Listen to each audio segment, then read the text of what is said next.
During the COVID pandemic, we provided over 15,000 face coverings for our employees. We supported over 200 care homes by providing free face coverings. My son's school, which is a residential special school for young people with autism and learning difficulties, was one of these. I kept essential roads running, making sure key workers could get to and from work. We kept Scottish schools open for key workers, providing free school meals to those that needed it. Amanda, please tell me a little bit more about the new Amey and how the COVID-19 pandemic has influenced your strategy. The pandemic actually has helped define who we are as an organisation.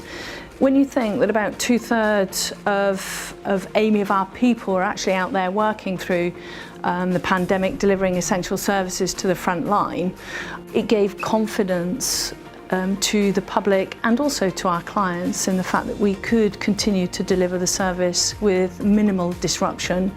And actually this is when we've really come to the fore and shown the strength of Amey, but more importantly we've shown the strength of our people and what they can do and how they deliver for us. A few weeks ago we was doing a job on a road in Sheffield called Deallands Avenue. Two children from one of the houses, Ivan and Skylar, they done the rainbow pictures. They approached one of my colleagues with a letter and a painting, obviously thanking them for the job, you know, and thanking us for still being at work and being key workers, which is always nice. It was a bit of a morale boost for all the lads, obviously. What's the change from our existing values and our strapline? Why are you changing that?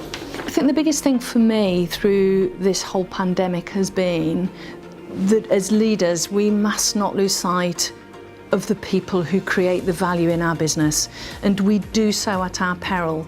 And it's because an engaged workforce is a more productive, creative and a healthier workforce.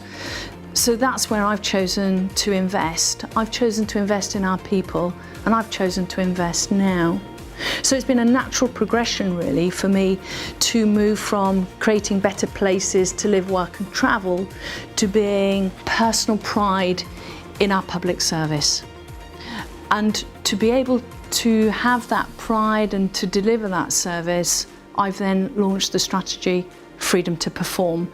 And that in itself gives us the framework, the individual's responsibility as well as the accountability to deliver the best that they can and to deliver the service in the way that they believe. In a way, I suppose I'm, through trust leadership, is giving the business to run. We are not sitting as a board of directors dictating what will happen. We're a much more modern organisation. And that freedom to perform is underpinned by 3 principles. For me, freedom to perform means that people are empowered to make the decisions, to do what they feel that is best, that they can engage in a way to deliver the service, and in by doing so that they excel in what they do. So for me the 3 E's of empower, engage, excel are absolutely fundamental to how our people will perform. Could you tell me a little bit more about the guiding principles as opposed to corporate values? So for me, engage is a two-way. It's beyond communication. We talk about communication, but actually it's engagement.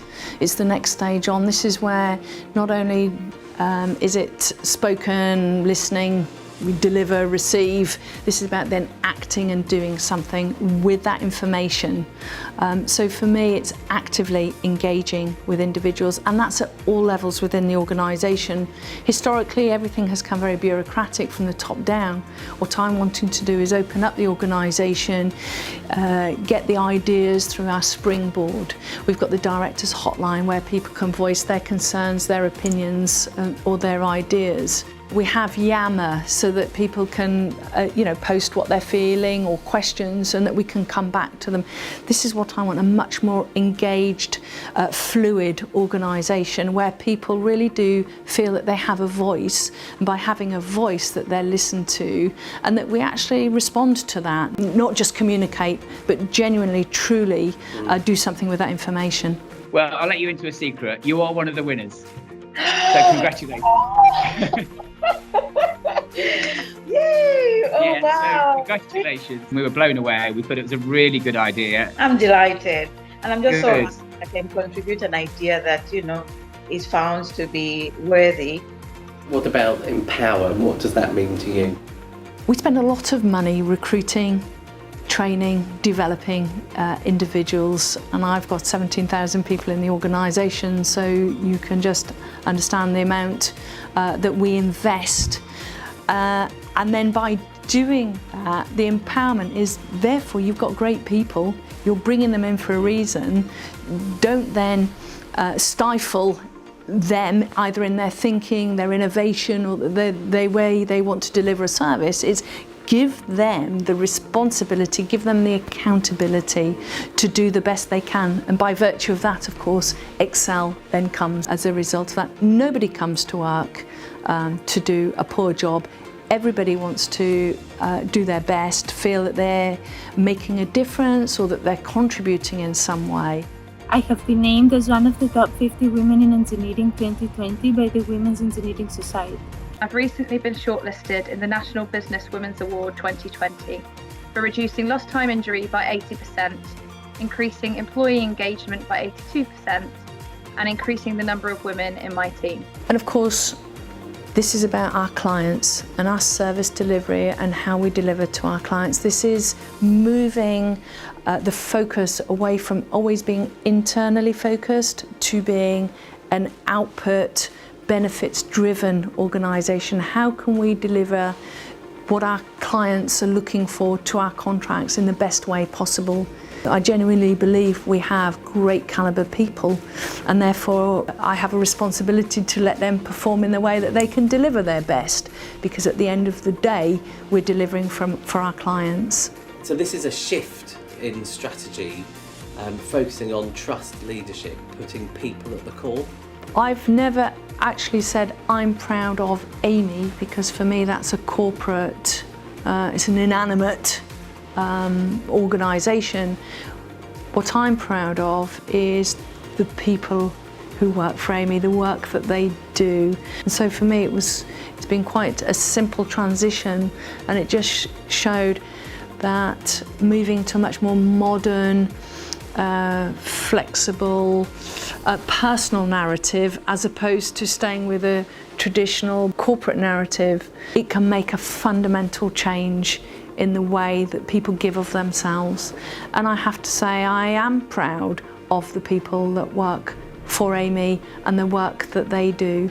We have numerous stories that we've been putting out on our Yammer, on YouTube, about the lengths that people go to over and above their day-to-day job to contribute to society, as a whole, not just as an organisation. It was because of my mum that I managed to go into the NHS and do the training to help them protect themselves. I use my community involvement there to lend a hand with the NA Scrubs campaign to provide scrubs for frontline workers.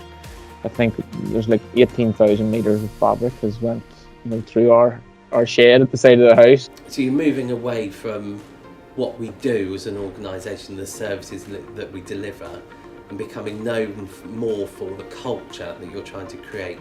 The change is cultural, it's behavioural, it's making it personal, it's making it individual. And if I have got 17,000 people proud of the service that they're delivering on an individual basis, and my goodness, that is some power and some strength. And it's not me or an organisation saying, this is what you should do, this is who you should be, this is what you are. This is individuals saying, I've shaped the company that I want to work for. I have helped define the work, the areas that we're going to move into, the areas that we're going to grow in the future. It's about our people giving of their best, and just by sheer virtue of that, we will be the best.